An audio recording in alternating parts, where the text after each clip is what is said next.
A blank game week, you say? Well, how did that go for you, Bacon Boy? Who can say where the road goes? Turns out everyone was absolute blankers this week. I like it! But it's time for the Gameweek 34 preview! But first, the Gameweek 33 review. Where the Gameweek average points was an embarrassing 36. Easy, mate. Imagine getting that little points. So little. But my team, the best team, scored 42 points. Not quite enough to squirt the champagne everywhere, you know. but when you see my team in a memento, you realise that it was actually pretty good because almost everything went completely wrong. And it was just absolutely terrible for me this week. Bit of a oh dear. But my old dirty boy rank of 71,000th in the world has been catapulted down even further. I like it. As my new, even dirtier overall rank is now at 85,000th in the entire world. It's almost as if we're trying to be a bit of a yo-yo simulator up in here. We keep jumping back and forward between the top 100k, don't we? Constantly trampolining, and it's just never stopping, is it? But at least for now, we're still in that top 100k, so I guess it's a bit of a hey, and we will take that. But the games on my team this week finished like this. When my proper wibbly wobbly unlucky team is looking like this. And boy, oh boy, we need to get the paper bag out and we put it on its head because this right here is looking pretty hideous, isn't it?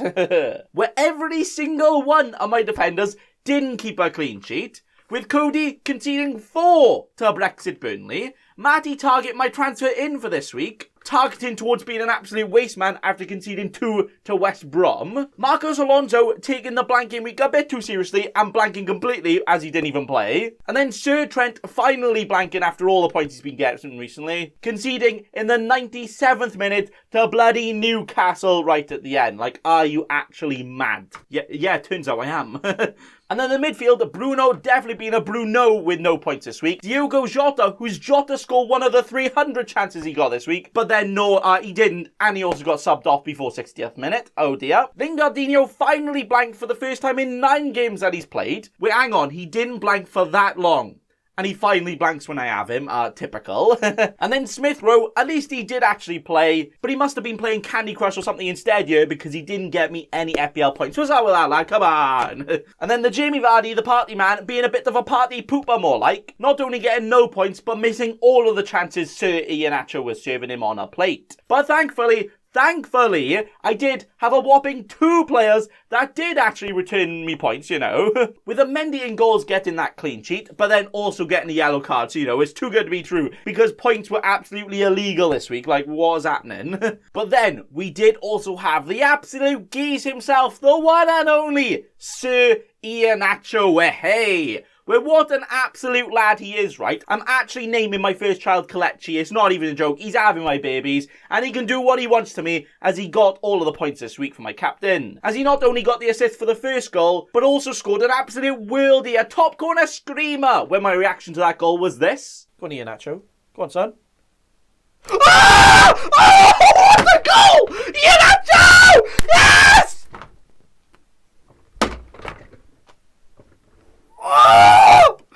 Mate, I've absolutely just creamed everywhere. That's the wrong one. It's a goal! Meaning not only did he get all the points, but also all of the bonus points to get the 12 double to 24, where hey. Meaning his points, my captain points, were over half of my entire team's points.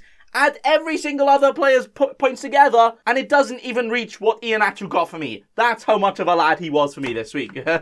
Because before that Leicester game, before the last game of the game week, I was on a whole 16 points. Yeah, that's very bad, isn't it? And he was almost one of the biggest boys unlucky in Bacon Boys history ever. But thankfully, Iheanacho had something to say about that, was an absolute don and saved that for us this week and got some points for he. So it was truly a blanket game week for me, with my overall rank now dropping down a bit, but still thankfully staying in the top 100k. So it has to be a way as we move on. What are we moving on to, Bacon?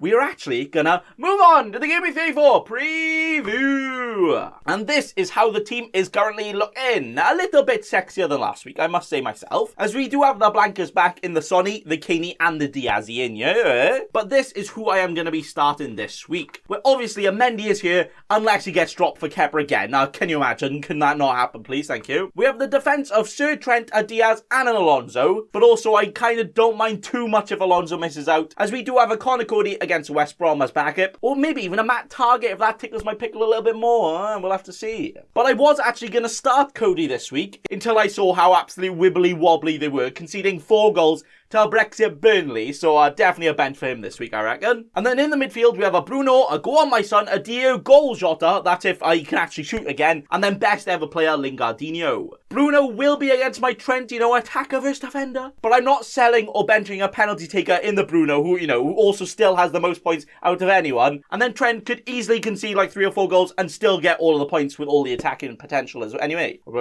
Then Son has Sheffield United, where I kept him through the blank for this game especially.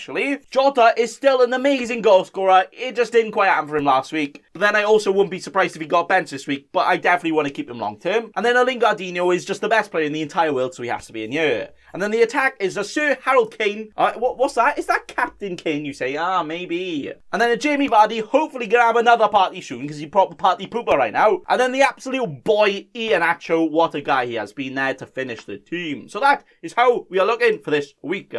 With the bench also being Foster, Cody, Target, and Smith Rowe. All players that could actually score all the points this week, but also ones I probably wouldn't start over any of the other guys in my team right now, but also ones I can rely on. So perfect stuff there. So transfers, realistically, none of them had to be made, do they? No transfer might be happening in my team this week, as my team is kind of looking smart, mate. It's looking good already, all over the shop, even on the bench as well. And there will also potentially be a decent double game week coming up soon. So I think saving 2 transfers for that next week, where hopefully we'll find out next week, because I think it's the next week after is the double. I think saving the transfers for that is definitely the most sauciest idea I think I should go for. So you could say the transfer is being bacon rolled this week. Hey, as Bacon Boy is rolling the transfer. So transfer, bacon, roll. There you go.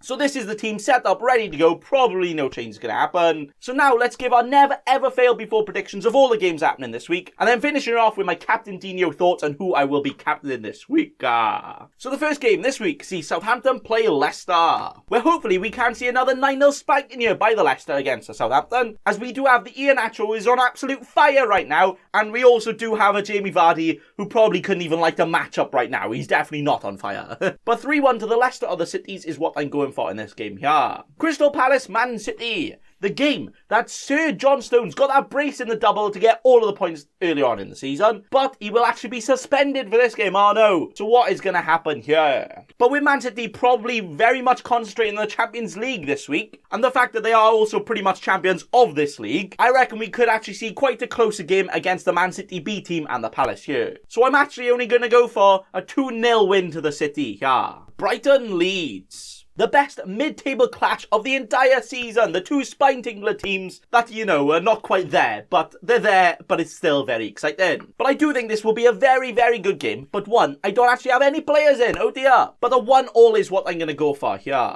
Chelsea Fulham, where Chelsea here are also concentrating on the Champions League, aren't they? So will we see them also rest some of their best players too, where hopefully they'll rest the Chilwell so Alonso will actually play. But also with them still needing to secure that top 4 spot, they might not rotate as much as the Man City do. So I do still think they get the win nice and comfortably here. 2-0 win to the Chelsea.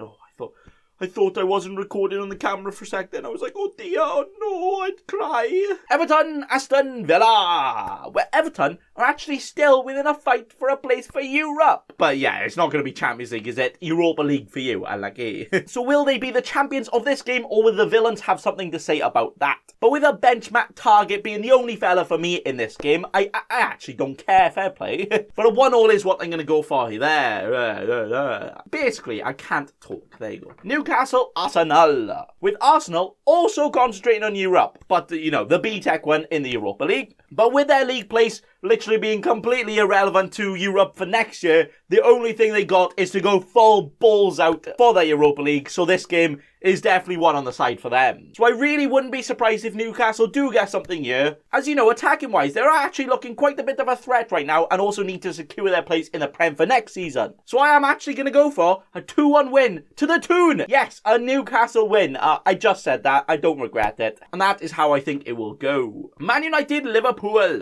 Ooh, look, another team in Europe. Are these tournaments the Champions League and the Europa League, or are they literally just the Premier League? Because I swear all the teams are in them, right? But this game right here, ooh, I do absolutely think it's going to be an absolute cracker. Not a Christmas one, but still just a very great game. But with 3 players in action for me in this one, it could be a bit of an oh dear. But I am actually going to go for a 1-1 finish here. Could see all the goals, could also see a 0-0. We'll have to see. Basically, I don't know, I'm just guessing.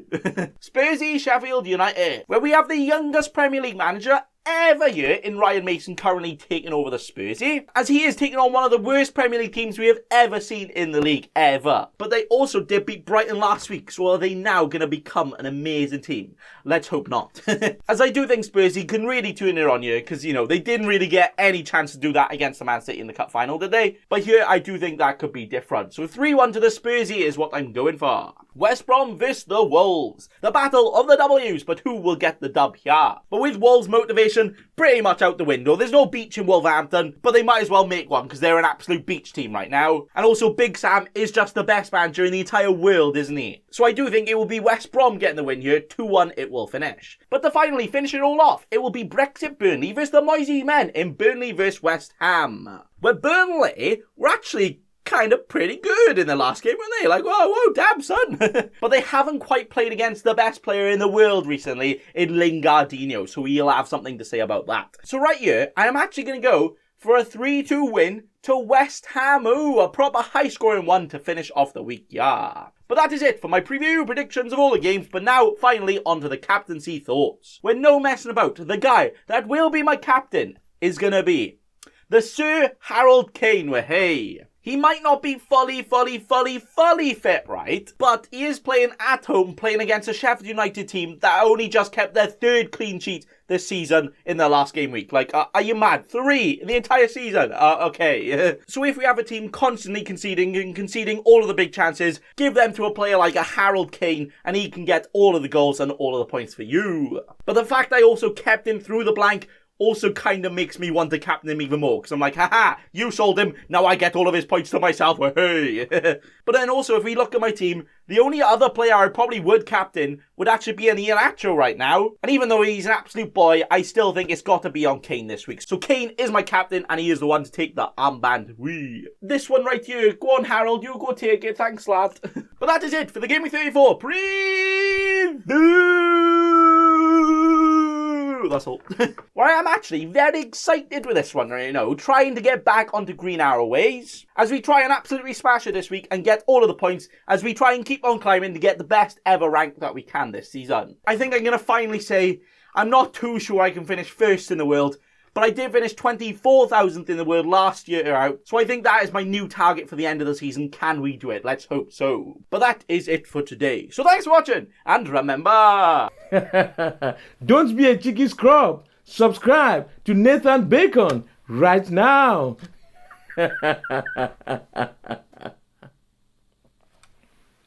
Don't let your memes be dreams.